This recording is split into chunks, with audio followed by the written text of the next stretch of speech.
Weezy out of here. The dash is digi, the schedule busy. My head in a hoodie, my shorty a goodie. My cousins are crazy, my cousins like boogie. Life is amazing, it is what it should be. Been here for 10, but What is going on, guys? Boogie Clips here, and today I'm going to be bringing you guys my WPL Season 9 Week 1 match. And I just want to go ahead and apologize for the late upload on this. I've been really busy the past 2 weeks, but this should be going up today, which is Friday, with my Week 2 match going up tomorrow, Saturday, and my Week 3 match going up on Sunday, which should catch us up. So that'd be nice if I can get that done. But anyways, this week we're going to be facing off against the OP Jellison, who is the coach of the Cleveland Escavaliers, who also happens to be the league commissioner, which is pretty cool that we get to face against him the first week we joined the WPL. And I just want to give a huge shout out to him because he has made the stay in the WPL so far such an enjoyable experience, and he's such a nice guy. So make sure to go check him out in the description down below. But anyways, there's going to be no team builders for this league, so I'm just going to be giving a rundown of the team that he has. So on his team, he has the Tornadus Therian, Uniclus, Entei, Roserade, Fortress, Diagonal, Mega Tyranitar, Keldeo, Electros, Gligar, and Gardevoir. And this was a really annoying team to prep for, especially that Tornadus Keldeo, man. They are such threats to my team.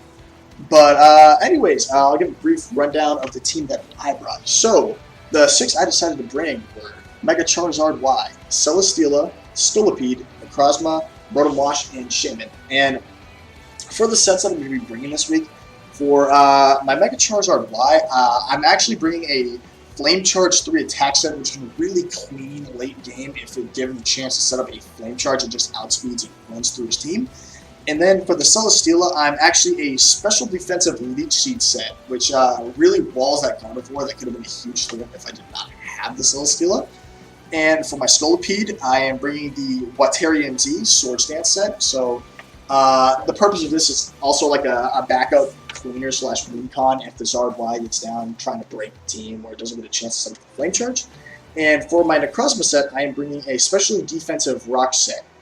And for the Rotom-Wash, I'm bringing a physically defensive Defog set, which is really meant to counter that Tyranitar, as I'm actually packing the Will-O-Wisp this week. And since he does not have any ground types, Volt Switch is so free against his team. And last but not least, I'm going to bring the Shaman that is actually a really bulky offensive Shaman. Not much speed, but it's got a good amount of special attack with a modest nature.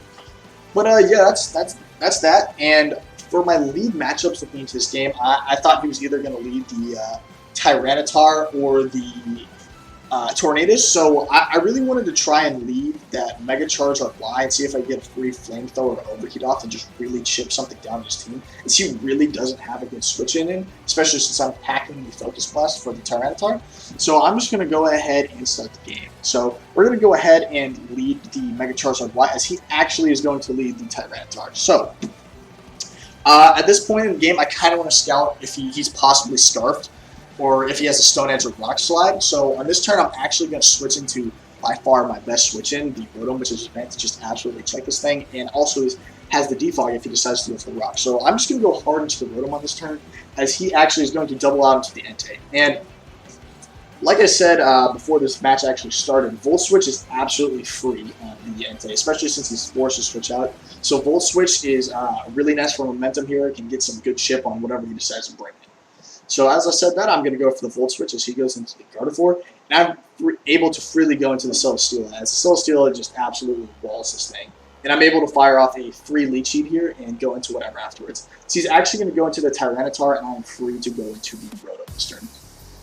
So I'm going to do exactly that, as he's going to decide to Mega, and he's going to set up the rocks. As this turn, I just really need to get rid of these rocks from my Charizard, so I'm going to Defog this turn, as he's actually going to throw off the Toxic, which is a really nice bring on his part. But at this point in the game, I really want to try and keep up off rocks on the field, and I don't really know his full set. Could be Dragon Dance setup. So I definitely want to get this thing burned and just kind of put it on a timer more. So that's exactly what I'm going to do. I'm going to click the Will-O-Wisp here. We are going to land and going to burn the Tyranitar, which is really nice. So at this point in the game, he's taking chip damage. I'm taking chip from the Toxic. As I'm just going to go ahead and defog, get rid of the rocks if I can, as he's just going to reset them. So this turn, I'm just going to Volt Switch here because I need to get the chip so this thing can die to burn, as I feel like it's going to spam Stealth Rocks anyways. So I'm just going to go hard into the Shaman, and don't think he's going to click the Ice Punch or anything. So yeah, right here he's just going to die to the Leech Seed, and we're going to get the first kill of the season, going to Celesteela's Leech Seed. So that's nice, as we are going to take a 6-5 lead, but he does have the Stealth Rocks up, which are pretty good. So at this point in the game, he brings in the Tornadus, which is a huge threat to me. So what I'm going to do here is go out into my Rotom here, as he is actually going to go ahead and U-turn. So he's going to go straight to the Gardevoir, which I'm free to bring in the Celesteela every time on this thing. So that is exactly what I'm going to do, as I'm going to go hard into the Celesteela, as he is going to go ahead and click the Moonblast, which is going to do basically nothing. He is going to drop the special attack, but my 2 attacking moves are actually physical, so that's really not going to matter at all, as I brought the Heavy Slam and the Earthquake, I believe. But anyways, I'm just going to go ahead and fire off the Leech Seed here, as I figure he's going to want to bring in the Entei, possibly the Fortress here. As he does bring in the Entei, I'm free to fire off the Leech. Oh, I actually clicked the Earthquake, predicting that he is going to go into the Entei, which was actually a really nice play on my part, because getting this Entei chipped is really nice for the team. But anyways, at this point, I am free to go into my Rotom, as it's already really chipped. It's done its job. I might be able to get rocks off if I'm lucky. So that is exactly what I'm going to do, as I go straight into the Rotom here. Going to take Stealth Rocks damage, as he's going to click the Sacred Fire, and it is not going to be able to 2-hit KO me. Meaning I am going to be able to get rid of rocks this game, which is really nice, meaning Zard is not going to take 50% coming in. So I'm going to defog here, as I'm pretty much just going to sack off my Rotom at this point, as he's going to go for the E-Speed with doing that, which is nice to know. And at this point, I'm just free to go into their class. And at this point in the game, I'm actually feeling pretty confident about myself. The Entei is really chipped down, and the Rotom is already taken care of the Mega Tyranitar, which is really nice. So at this point, I'm free to set up my rocks that can kind of stop the Tornadus and the Entei from switching around freely. So that is exactly what I'm going to do. As he goes straight to the Gardevoir, he's going to throw up the rocks here. And at this point, as I said, Celesteela is by far my best check, so I'm going to go ahead switching to that, as the Moonblast is going to do absolutely nothing. So yeah, that's really nice. As this turn, I believe I just go ahead and click the Leech Seed, and this miss is actually huge. So as you guys are going to see this turn, I'm going to throw out the Leech Seed again as he reveals a defog. And now, if I had hit that original Leech Seed, I would have been in such a good position, as I could have just Heavy Slammed the Tornadus and killed this thing.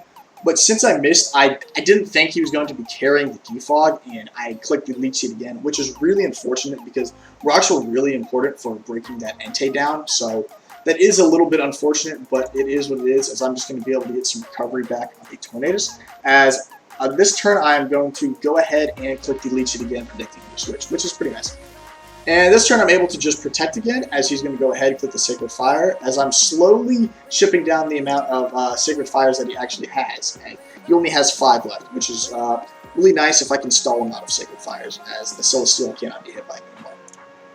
So at this point I'm going to go hard into my Necrozma, as this is by far my best check, as he is going to crit me, which is... it's really unfortunate for my team, but you know, it is what it is. It's part of the game, so yeah. Anyways, at this point, I really want to get my rocks back up, so that's exactly what I'm going to do, as he's going to click the Sacred Fire and burn me again. So I'm just going to throw out the rocks and get some recovery back, but unfortunately, since I got crit, he is going to be able to KO me this turn, as we are now going to be down 5-6. Now at this point, I'm free to go straight into the Skullbeat here, as I'm actually going to double straight back into the Celesteela, expecting to switch out.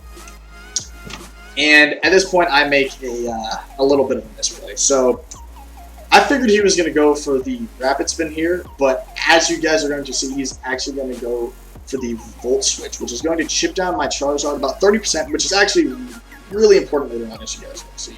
It's not the end of the world, but it definitely isn't good, as I am not carrying the boost this game. But anyways, he's going to go into the Keldeo here, and by far my tech list every time is the Shaman, so that's exactly what I'm going to go into. As he's going to click the Rain Dance, which is a really cool bring by him, meaning there's actually 3 weathers on the field this game, with the Mega Tyranitar Sand, the Keldeo's Rain Dance for rain, and Mega Charizard's Wise Drought for sun, which is, I think, really interesting and something you don't get to see a lot, so that's pretty cool. And at this point, I really don't have much of a play at this point. My switch in here would have probably been the Necrozma had it not gotten crit, especially since it's especially defensive and would have been able to completely take a hit from it, take 2 hits from this probably, and be able to Moonlight back up on it. But since that went down to the crit, I'm actually kind of forced to make a play here. So In my thought process, I really needed to keep the Celestial healthy so I could check the Gardevoir, which in hindsight wasn't my greatest play considering I have a Charizard if he wants to go for a Moonblast and a Scolipede to Revenge Kill it as well. So I decided to go into the Zard here, which probably wasn't my greatest play. I actually ended up critting here, which really didn't matter a whole lot. So I'm going to go into the Charizard here, and he is going to actually confuse me and bring me down to 10%. So this wasn't the worst possible play, but it definitely wasn't the best, especially since I'm carrying the Flame Charge, which can like possibly win me the game if I could get it in on the Fortress, for example. But at this point, my only chance of winning this game is I have to rely on the Tornadus missing the Hurricane, which is actually 50% in the chance to hit in the sun. So it's really going to come down to if he can hit the Hurricane or not, which is going to kind of determine how the game is.